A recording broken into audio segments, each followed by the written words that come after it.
Allez, on passe à la mode et comme ma chemise l'indique, Anne va nous parler des imprimés. Bien sûr, vous n'avez pas pu y échapper. Ils sont partout, revêtissent toutes les formes et toutes les couleurs. Alors, tantôt floraux, rétro comme ta chemise, Pauline, graphiques, géométriques, voire même ethniques ou encore arty. Ils sont partout, ce sont les imprimés. Alors, vous l'aurez compris, il en existe une multitude, ce qui permet vraiment à chacune de choisir un imprimé qui corresponde vraiment à sa personnalité. Mais alors, comment on le choisit cet imprimé? Il y a 3 règles pour choisir son imprimé. Alors, moi, je vous conseille déjà de choisir votre imprimé en fonction de votre morphologie. Alors, par exemple, si vous êtes ronde, évitez de choisir des rayures horizontales qui vont avoir tendance un peu à grossir la silhouette et préférez des verticales qui vont plutôt allonger la silhouette. Et puis côté matière, choisissez-en une fluide, car il n'y a rien de pire que les matières stretch qui vont vraiment coller l'imprimé à la peau. En effet, ça ne pardonne pas les petits défauts. Deuxième règle, choisir un imprimé intemporel. Alors, quitte à investir dans un imprimé, choisissez-en un plutôt indémodable. Par exemple, le léopard en hiver et puis le Liberty. Comme tu nous le montres si bien. Dans une robe bustier, bon d'été, mais que j'ai associé avec un collant, donc ça passe pour l'hiver. Ou alors, vous pouvez choisir aussi un imprimé Liberty, voilà, qui ressort aussi à chaque printemps. Donc, c'est l'indémodable. Et puis, il y a la tendance actuelle. Le nouveau léopard, c'est l'imprimé dalmatien.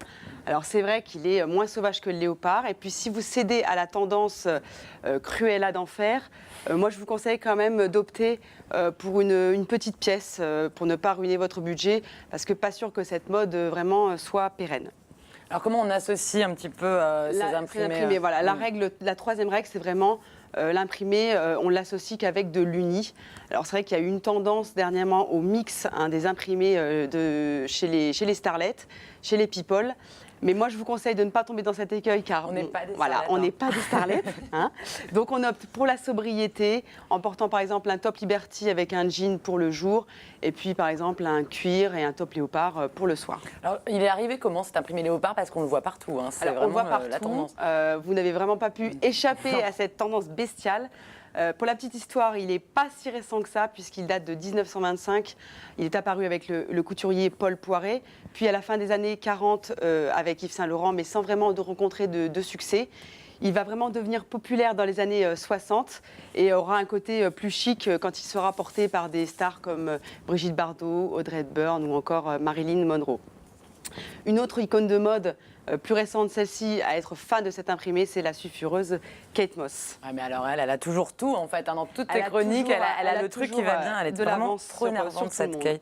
Alors comment on porte l'imprimé léopard? Donc pour réussir à dompter cet imprimé sans fashion faux pas, on mise sur la sobriété. C'est la règle d'or. Donc par petites touches, on utilise l'imprimé léopard. Sinon, on risque de tomber dans la vulgarité. Donc moi, je vous conseille d'opter par exemple pour une seule pièce, comme une chemise ou une veste. Et puis, si vraiment vous n'assumez pas cet imprimé, mais que vous avez quand même envie d'apporter un peu de léopard à votre look, optez pour des petites pièces, des petits accessoires comme un foulard, comme des ballerines, comme la petite Chelsea Boots en léopard de chez André. Alors, quelle est la tendance haute couture en matière d'imprimés? Alors, en haute couture, à l'instar des imprimés, il existe une multitude de tendances.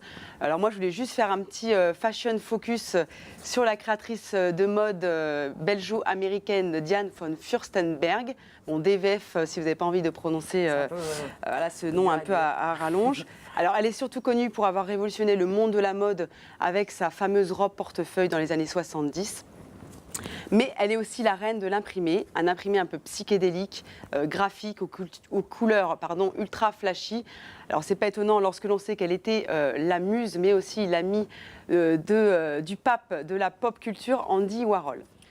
Et puis pour sa petite actualité, Diane von Furstenberg, DVF, je vais plutôt dire DVF, fait partie d'un groupe de créateurs de mode dont fait partie aussi Marc Jacobs. Et puis ils se sont associés pour la campagne présidentielle de Barack Obama qui s'intitule Runway to Win. Et donc ils ont créé une série de produits dérivés tels que t-shirts, sacs à main pour promouvoir donc cette campagne. Ah, mais ce serait peut-être pas mal d'imaginer que notre Karl national relook l'un des candidats avec l'élection présidentielle qui arrive, ce serait pas mal. Peut-être dans quelques années, ça viendra. On ne sait pas. Merci Anne. On rappelle que ta chronique est dispo sur ton excellent blog qui s'affiche voilà, sur l'écran.